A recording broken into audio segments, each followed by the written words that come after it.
Well, now we're looking at proving segment relationships.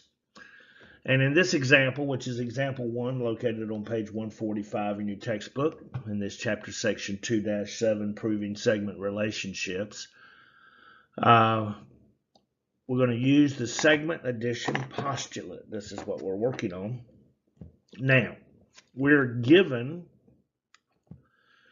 that JL is congruent to KM. So let's see, we got this line segment here, J to L, and that is congruent to KM. I'm just coloring the endpoints of those two segments.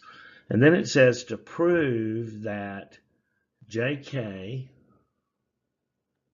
this portion of the line segment, is congruent to LM. Now we're going to put this together in a 2-column proof. And in some cases, some cases the statements and the reasons are given to us. And then we say we got a statement and we got to provide the reason. And sometimes we got to fill in the blank on the statement along with the reason, and so on and so forth. So it's really not too bad. At least we're not having to create it from scratch at this point. So we start off with, as we always do in a 2-column proof, we restate the given. So JL is congruent to KM.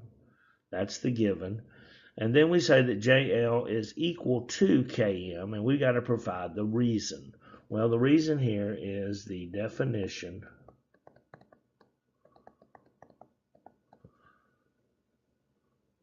of congruence.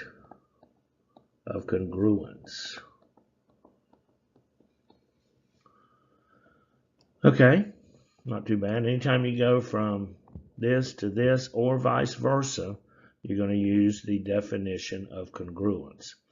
So let's see, then we got JK plus KL equals, well, JK plus KL, well, that's going to equal JL.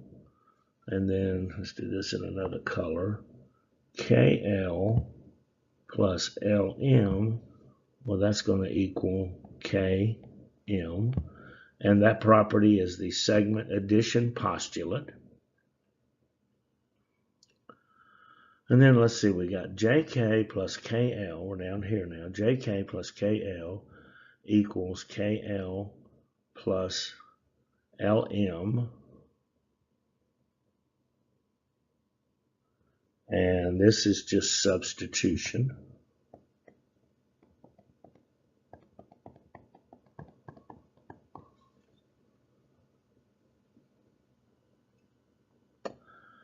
Okay, we're substituting for this. Here we said JL, KM, so here we proved it, JK plus KL equals JL. So we're substituting this for this.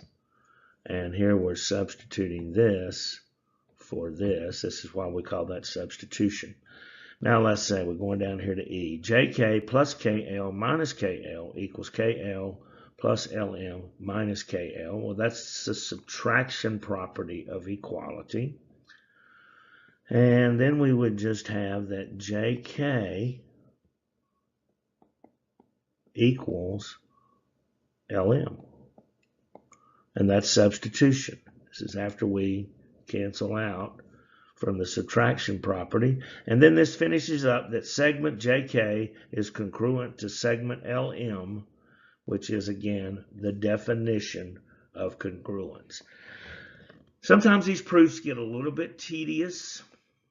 Makes us think. We have to learn to think. We're trying to learn to think in the midst of all this math madness. Math madness. I kind of like that.